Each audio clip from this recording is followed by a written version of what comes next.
اب میرے بھائیوں آخر جو آیت آ رہی ہے نا آج کے درس کی، آیت نمبر 24 سورہ توبہ کی، یہ بہت کریٹیکل آیت ہے، اور اس آیت کی تفسیر اگر کسی نے سننی ہے نا تو ڈاکٹر اسرار صاحب کو سنیں، جس طریقے سے وہ بیان کرتے تھے کہ ایمان کا لٹمس ٹیسٹ کیا ہے۔ قل ان کان آباؤکم، اے نبی ان سے فرما دو کہ اگر تمہارے آباء و اجداد، وابناؤکم اور تمہاری اولاد بیٹے، واخوانکم اور تمہارے بھائی، وازواجکم اور تمہاری بیویاں، وعشیرتکم اور تمہارا کنبہ، واموال اقترفتموها اور وہ مال جو تم نے کمائے ہیں، وتجارت تخشون کسادها اور وہ تجارت جس کے ماند پڑنے کا تمہیں ہر وقت اندیشہ لگا رہتا ہے، ومساکن ترضونها اور وہ مکانات جو تمہیں بڑے پسند ہیں۔ دنیا کی ہر چیز گنوا دی، چاہے وہ ٹینجیبل ہے چاہے وہ نان ٹینجیبل ہے رشتوں کی فارم میں، اور آپ کی جو پراپرٹی ہر چیز گنوا دی۔ اگر یہ سب چیزوں کی محبت، احب الیکم تمہیں یہ چیزیں محبوب ہیں، من اللہ اللہ سے بڑھ کر، ورسولی اور اس کے رسول سے بڑھ کر، وجہاد فی سبیلی اور اللہ کی راہ میں کوشش کرنے سے بڑھ کر۔ کوشش فزیکل ایفرٹ بھی ہو سکتی ہے اور قتال بھی۔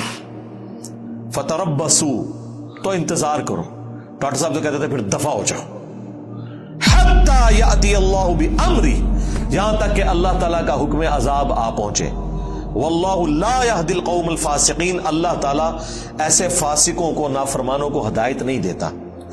اب یہ دیکھیں، تین چیزوں کی محبت جب تک ڈومیننٹ نہیں ہو جاتی ان 8 چیزوں کے اوپر، ان کان آباؤکم تمہارے آباء و اجداد، ماں باپ، دادی دادا، نانی نانا، وہ ابناؤکم اولادیں، اس میں پوتا پوتی بھی آگے، بیٹے بیٹیاں بھی آگی، وہ اخوانکم اور تمہارے بھائی، ساری رشتہ داریاں، وہ ازواجکم اور تمہاری بیویاں، وہ عشیرتکم اور تمہاری رشتہ داریاں جتنی بھی ہیں، اور تمہارے مال جو تم نے کمائے ہیں، اور تمہاری تجارت جس کے ماند پڑنے کا تمہیں ڈر لگا رہتا ہے، اور 8ویں چیز تمہارے مکانات، پراپرٹیز، سب کچھ آ گیا۔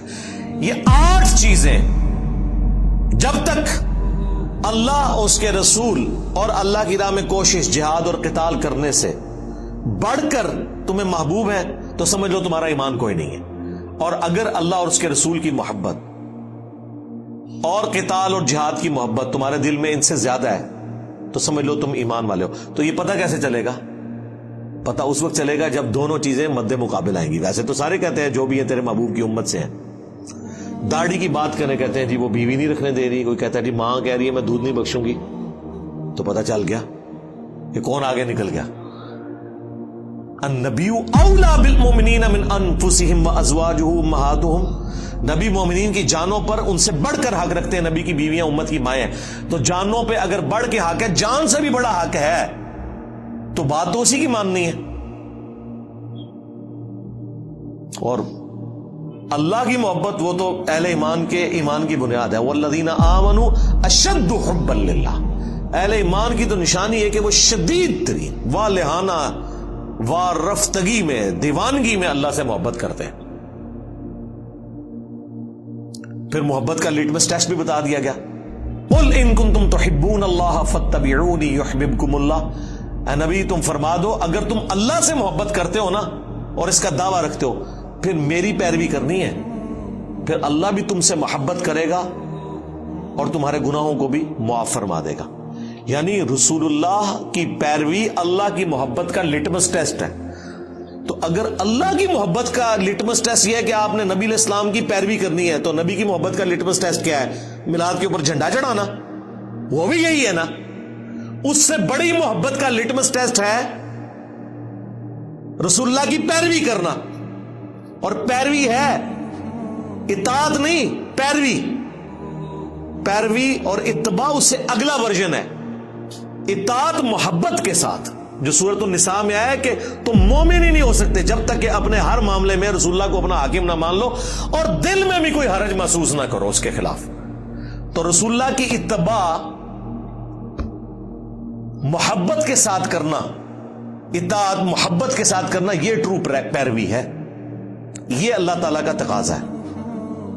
تو اللہ کی محبت کا تقاضا اگر نبی علیہ السلام کی پیروی ہے اور اتباع ہے اور محبت ہے تو ظاہر ہے نبی علیہ السلام کی محبت کا تقاضا بھی تو رسول اللہ کی پیروی ہے صلی اللہ علیہ وآلہ وسلم. ویسے تو کہتے ہیں جی بخاری مسلم میں حدیث ہے کہ 3 لوگ ہیں جنہوں نے ایمان کی حلاوت چکھ لی. نمبر 1 جو اللہ اور اس کے رسول کو سب سے بڑھ کر محبوب رکھتے ہیں. نمبر 2 جن کی دوستی اور دشمنی کا معیار اللہ کی ذات. اور نمبر 3 وہ جس کے لیے اسلام چھوڑ کر کفر اختیار کرنا اتنا ہی مشکل ہو جائے جتنا زندہ آگ میں جلایا جانا، یعنی وہ آگ میں جلنے کے لیے تیار ہو جائے، دین نہ چھوڑے. پھر بخاری مسلم میں حدیث ہے تم میں سے کوئی شخص اس وقت تک مؤمن ہی نہیں ہو سکتا جب تک کہ میں اسے اس کے ماں باپ اولاد سب لوگوں سے بڑھ کر عزیز نہ ہو جاؤں. اس میں سے کچھ نکالنا بھی تو ہے نا، کیسے پتا چلے گا؟ حضرت عمر کے بارے میں نہیں آتا بخاری میں، نبی علیہ السلام کے ساتھ چہل قدمی کر رہے ہیں، ہاتھ پکڑا ہوا ہے اور کہا یا رسول اللہ آپ پوری دنیا میں سب سے بڑھ کر مجھے محبوب ہیں سوائے اپنی جان کے. سچ بولا، اپنی جان پہلے ہوتی ہے انسان کو. لیکن نبی علیہ السلام نے کیا فرمایا؟ نہیں بلکہ تیری جان سے بھی بڑھ کر. تو ان کا یا رسول اللہ آپ مجھے میری جان سے بھی بڑھ کر محبوب ہیں. تو آپ نے فرمایا ہاں اب تیرا ایمان مکمل ہوا عمر.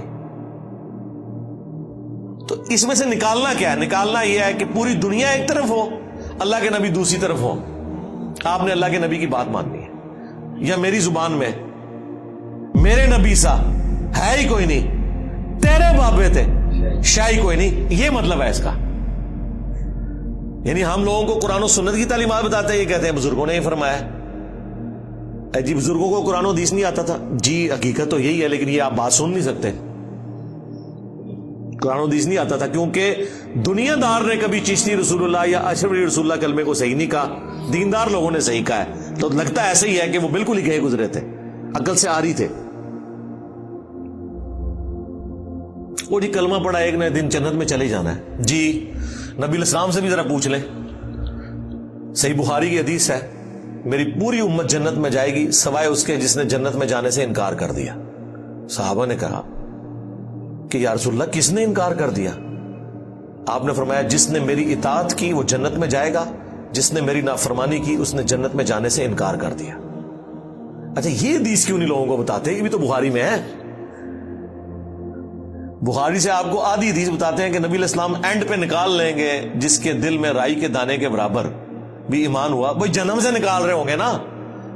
ہاں پتہ نہیں کتنے 100 سال تک وہ جہنم میں رہے گا، یہ پتہ کسی کو؟ یہاں تو ہم 1 منٹ کے لیے موم بتی کے فلیم پہ ہاتھ نہیں رکھ سکتے. گلا سنو انہاں دیا، ایک پھیرا لگے گا لگ پتہ جائے گا.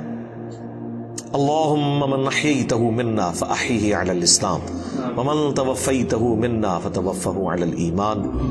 سبحانک اللہم وبحمدک اشہد ان لا الہ الا انت استغفرک واتوب الیک وما علینا الا البلاغ المبین. جزاکم اللہ خیرا.